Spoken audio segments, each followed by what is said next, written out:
TV ప్రేక్షకులు అలాగే panel ఉన్నటువంటి సభ్యులందరికీ నమస్కారం. ఖచ్చితంగా ప్రజల ఆదరణ ఎట్టి పరిస్థితుల్లో భారతీయ జనతా పార్టీ వైపు ఉంది. దాంట్లో ఏమాత్రం సందేహం లేదు.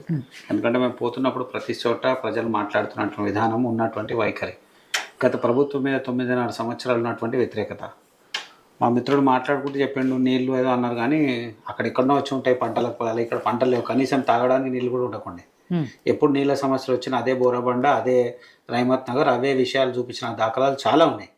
నీటి కొరత ఎక్కడ చూపించారంటే ఇక్కడనే. ఇప్పటి కూడా మీరు చూడండి, నడిబొడ్డు ఉన్నటువంటి రైమత్ నగర్, నడిబొడ్డు ఉన్నటువంటి బోరాబండ, నడిబొడ్డు ఉన్నటువంటి ఎర్రగడ్డ, మొత్తం బూత్ బంగ్లా, మరీ అసలు ఊహించినటువంటి పరిస్థితులు ఉంటాయి. కనీస అవసరాలు కూడా ఉన్నాయి అక్కడ, కనీస అవసరాలు, లోపలికి పోలేనటువంటి పరిస్థితులు. చుట్టూ పెద్ద పెద్ద బిల్డింగ్లు ఉంటాయి, కానీ మధ్యలోకి వచ్చే వరకు కనీస అవసరాలు లేనటువంటి ప్రాంతాలు ఎన్నో ఉన్నాయి. వాళ్ళే ఓట్లు, వాళ్ళే ఓటర్లు. ఆ ఓటర్లు ఎప్పుడు గుర్తొస్తున్నారంటే 5 సంవత్సరాలకు ఒక్కసారి వీళ్ళకైనా ఎవరికైనా గుర్తొస్తున్నారు. వీళ్ళు 9.5 సంవత్సరాలు ఏం చేయలేదు. దానికి ఉదాహరణనే గతంలో ఒక సందర్భంలో ఎవరు అయితే చనిపోయిన వ్యక్తి మీద మనం ఎప్పుడు కూడా కొంచెం మాట్లాడదు కాబట్టి ఎప్పుడు ప్రస్తావించి మాట్లాడదు, కానీ ఇదే గోపీనాథ్ గారు వెళ్తే ఆయనని ప్రజలు తిరగబడ జరిగారు. ఆయనని రాణీలైన ప్రాంతంకి నువ్వు ఎప్పుడో వస్తావు, మళ్ళీ ఎప్పుడు కనవడవు, మాకేం చేసింది లేదు అనే వాతావరణం ఉంటే ఆయన రాణీల లోపలికి రానియకపోతే అది టీవీ అన్ని మీడియాలో అప్పుడు బాగా వైరల్ అయింది ఆ సబ్జెక్ట్. అంటే అలాంటి పరిస్థితులు ఉన్నటువంటి అక్కడ డెవలప్మెంటే లేదు. ఏదైనా ఉంటే మాట్లాడడం అన్నటువంటి పరిస్థితిని బీఆర్ఎస్ పార్టీ పూర్తిగా దాంట్లో వైఫల్యం చెందింది. దాంట్లో ఏమాత్రం సందేహం లేదు. ఇలా కొత్తగా కేటీఆర్ గారు వచ్చేదేదో మాట్లాడుతున్నారు. కేటీఆర్ గారు కానీ లేక అనేక సందర్భాలు ఒకటే మాట్లాడతారు. ఆయన కేటీఆర్ గారే మాట్లాడుకుంటూ ఒక వేదిక మీద మాట్లాడుకుంటూ ఒక మాట మాట్లాడుతున్నారు. బీజేపీ వాళ్ళు ఏంది గుడి కడతా అని చెప్పి ఓట్లు వేయించుకుంటారు, జూబ్లీ హిల్స్ గుడి కడతా అంటున్నారు, ఓట్లు వేయించుకుంటున్నా అంటారు. మళ్ళీ అదే జూబ్లీ హిల్స్లో నువ్వు గ్రేవ్ యార్డ్ కడతా అంటున్నావు కదా, స్థలం లేకపోతే మేము కొనిస్తా అంటున్నావు కదా, నేను గ్రేవ్ యార్డ్ కడతా. నువ్వేమో ముస్లింలకేమో గుడి, వాళ్ళకి మస్జిద్ కడతావు, వాళ్ళకి మస్జిద్కి నిధులు ఇస్తావు, వాళ్ళకి అవసరమైన మస్జిద్కి నిధులు ఇస్తావు, గ్రేవ్ యార్డ్కి స్థలం కొని కోట్ల రూపాయలు కానీ స్థలం కొని ఇస్తా అని మాటిస్తావు. అదే బీజేపీ చేస్తేనేమో మతం, నువ్వు చేస్తే ఇక దీనికి ఏం లేపాలో ఆయనకే చెప్పాలి. ఎందుకంటే ఆయనే మాట్లాడు, దానికి పెద్దలే 4 రోజుల వ్యవధిలోనే మాట్లాడు, 4 రోజుల కింద ఇది మాట్లాడు, 4 రోజుల తర్వాత ఇది మాట్లాడు. అంటే ఖచ్చితంగా జూబ్లీ హిల్స్ ప్రజలు భారతీయ జనతా పార్టీ మీద ఉన్న విశ్వాసం అందరికీ తెలుసు. బీఆర్ఎస్ పార్టీ పట్ల పూర్తిగా ఏమాత్రం లేదు. కొంత ఏమైనా ఉంటే ఆమె మీద సానుభూతి ఉండాలి. ఆ పరిస్థితులు లేకుండా వీళ్ళ పార్టీ నాయకులు అనేక సందర్భాలు చేశారు. అది ఎట్లా చేశారు, ఏం సంగతి అంటే ఆ కుటుంబమే. అయితే వారు మాట్లాడుకుంటూ చెప్తా ఉన్నారు. అంటే అందరిని పోల్చుకుంటూ ఇప్పుడున్నటువంటి అభ్యర్థిని ఆమెను కూడా పోల్చడం అసాధ్యమైనటువంటి విషయం. ఆమె ఎక్కడ కార్యకర్తలతో సమన్వయం లేదు, ఎక్కడ ప్రజా సమస్యల మీద రాలే, ఏ పర్సనల్ కార్యక్రమాలు కూడా ఆమె ఇన్వాల్వ్ కాలే. పార్టీకి సంబంధించినటువంటి కొన్ని కార్యక్రమాలకు కూడా ఆవిడ ఎక్కడ ఇన్వాల్వ్ కాలినప్పుడు కార్యకర్తలు ఆమెను ఇచ్చేసేటువంటి ప్రయత్నం చేస్తారు. ఏంటంటే ఇలా కేటీఆర్ లేదా పార్టీకి సంబంధించిన కొంతమంది అంతా వారు భుజాన వేసుకొని గెలిపించేటువంటి ప్రయత్నం చేస్తున్నారు. ఆ మాత్రం సాధ్యం కాదు. అది ఎక్కడికి వేసిన పరిస్థితి ఆడికే ఉంటుంది. ఇంకా కాంగ్రెస్ నిజంగా కూడా వాళ్ళకి ఎవరైనా వేరే అభ్యర్థి ఉంటే గెలుస్తుండేనేమో, నిజంగా ఈ అభ్యర్థి కాకుండా ఇంకెవరైనా అభ్యర్థి ఉంటే గెలుస్తుండేనేమో. ఎందుకంటే దానికి వీరు అసెంబ్లీ సాక్షిగా వీళ్ళ కుటుంబాన్ని వైఎస్ రాజశేఖర రెడ్డి గారు అన్నారు. అసెంబ్లీ సాక్షిగా ఇదే శ్రీశైలం యాదవ్ కుటుంబానికి సంబంధించిన అసెంబ్లీ సాక్షిగా అన్నారు. ఈ కుటుంబం ఇట్లా, ఈ కుటుంబం ఇట్లా, ఈ కుటుంబాన్ని ఎట్లా రాజకీయాలు తీసుకుంటూ అప్పుడు ఉన్నటువంటి పరిస్థితులు అసెంబ్లీ సాక్షిగా మాట్లాడినటువంటి కుటుంబం, అదే కుటుంబాన్ని ఇలా ప్రత్యక్ష రాజకీయాలు తీసుకొచ్చిన తర్వాత ఆయన నామినేషన్లో ఎవరు పాల్గొన్నారు, ఎంతమంది పాల్గొన్నారు అనేది ఇలా చట్టం చూస్తుంది, సమాజం చూస్తుంది, సామాన్య ప్రజలు చూస్తున్నారు.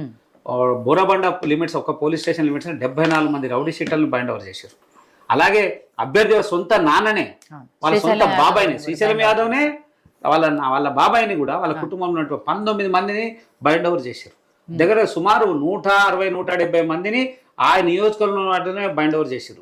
వీళ్ళు ఒక రౌడీ ప్రదర్శన చేసేటువంటి ప్రయత్నం చేస్తున్నారు. అది కాకుండా రాజకీయంగా జరగాల్సిన అంశంగా జరిగితే చాలా సంతోషం ఉండేది. దీన్ని అనేక రకమైనటువంటి కోణాలు మాట్లాడేటువంటి పరిస్థితి కలిగిపోయింది. పూర్తి స్థాయి భయభ్రాంతులకు గురి చేస్తున్నటువంటి ప్రయత్నం. ఎవరు వచ్చినటువంటి వ్యక్తులు ఎవరు వస్తున్నారు, ఆ వచ్చిన వ్యక్తులు వీళ్ళు ఏం చేస్తున్నారు, ఆ తీసినటువంటి ర్యాలీలో వీళ్ళు ఏం ప్రదర్శిస్తున్నారు, అదేవన్నీ కూడా ప్రజలు చూస్తున్నారు. ప్రజల్లో ఖచ్చితంగా తిరుగుబాటు వస్తుంది, అట్లేం లేదు. సైలెంట్గా భారతీయ జనతా పార్టీ చాప కింద నీరు లెక్క మేము పనిచేస్తున్నాం. ఏమాత్రం సందేహం 101% ఎన్నికల టైంలో అందరూ ఆశ్చర్యపోయేటువంటి రిజల్ట్ భారతీయ జనతా పార్టీ గెలుస్తున్నాం, ఏమాత్రం సందేహం లేదు. అయితే మెజారిటీ వర్షంలో ఉండొచ్చు, చాలా బలంగా ఫైట్ చేస్తుంది, దాంట్లో ఏమాత్రం సందేహం లేదు. ఇంకా డీప్గా పోతే మీరు పర్టికులర్గా చూడండి, ఆ కుటుంబానికి సంబంధించిన అంశంలో ఎవరు మాట్లాడుతున్నారో మాట్లాడిన తర్వాత 3 రోజులు 4 రోజుల తర్వాత ఉన్నటువంటి విషయం ఏంటో చూస్తే బహిర్గతంగా అర్థమవుతుంది అనేక విషయాలు. ఖచ్చితంగా భారతీయ జనతా పార్టీకి జూబ్లీ హిల్స్ కలిసి వచ్చే అంశము.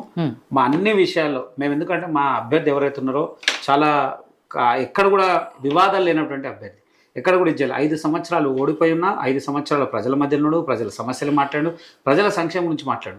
ఒక వీళ్ళ కుటుంబ నేపథ్యం చూసుకుంటే లంకల దీపక్ రెడ్డి గారి కుటుంబ నేపథ్యం చూసుకున్నా వారు రజాకార్ టైంలో వాళ్ళు పార్టిసిపేట్ చేసినటువంటి సందర్భం. తర్వాత వాళ్ళ ఫాదర్ ఆర్మీ బ్యాక్గ్రౌండ్ నుంచి ఉన్నటువంటి కుటుంబం, వారి కుటుంబం అంతా కూడా ఒక దేశానికి రక్షణ చేసినటువంటి కుటుంబం ఉన్న ఫ్యామిలీ నుంచి ఉన్న తప్ప ఎక్కడ కూడా ఈ క్రైమ్ బ్యాక్గ్రౌండ్ నుంచి ఉన్నటువంటి కుటుంబం కాదు. కానీ మీరు అట్లా లేదు కదా. రేపు జరిగినటువంటి పరిస్థితులు ఏం తీసుకొని వస్తారు? తర్వాత ఇవన్నిటిని పక్కన పెట్టుకుంటే ఇంకో కొత్త విషయం ఏంటంటే వీళ్ళు కూడా మాట్లాడుతున్నారు, కాంగ్రెస్ వాళ్ళు కూడా పోయి మేము అభివృద్ధి చేస్తాం, ఇది చేస్తాం, అది చేస్తాం అంటున్నారు. వీళ్ళ పార్టీకి సంబంధించిన వ్యక్తి ఇయ్యాలనే ఇదే మహబూబ్నగర్ జిల్లాకు సంబంధించిన ఎన్ఎం శ్రీనివాసరెడ్డి గారు, మా దగ్గర డబ్బులు లేవు, నేను పోయి ఎక్కడ ప్రచారం చేయలేకపోతున్నా, ఏ గ్రామానికి పోలేకపోతున్నా, ఎక్కడ మేము నోరు తెరిచి మేము ఏం మాట్లాడలేకపోతున్నాం, ఆయన లబోదిబో అంటున్నాడు. మళ్ళీ వీళ్ళు ఇంత అభివృద్ధి చేస్తామంటున్నారు. ఎక్కడికైనా సాధ్యమవుతుంది? నిధులు లేవని ముఖ్యమంత్రి అంటాడు, నిధులు లేవని మంత్రులే అంటున్నారు, నిధులు లేవని ముఖ్యమంత్రి స్థాయి వ్యక్తులే మాట్లాడినప్పుడు ఇక మళ్ళీ జూబ్లీస్కి వీళ్ళు ఏం చేసుకొని వస్తారు? ఏమి చేయరు. కాకపోతే వీళ్ళ దాంట్లో ఇంకో క్యాండిడేట్ పెరగవచ్చు తప్ప అంతకుమించి. అదే భారతీయ జనతా పార్టీ ఉంటే మేము క్లియర్గా చెప్తా ఉన్నాము, ప్రభుత్వం ఏదైనా ఉండని ఖచ్చితంగా ఆడ ప్రజల సంక్షేమం నిలబడతాం, ప్రజల సమస్యల మీద నిలబడి యుద్ధం చేసినా సరే ప్రభుత్వంతో ఎంత స్థాయికైనా మా అభ్యర్థి నిలబడి ఫైట్ చేయడానికి యుద్ధం.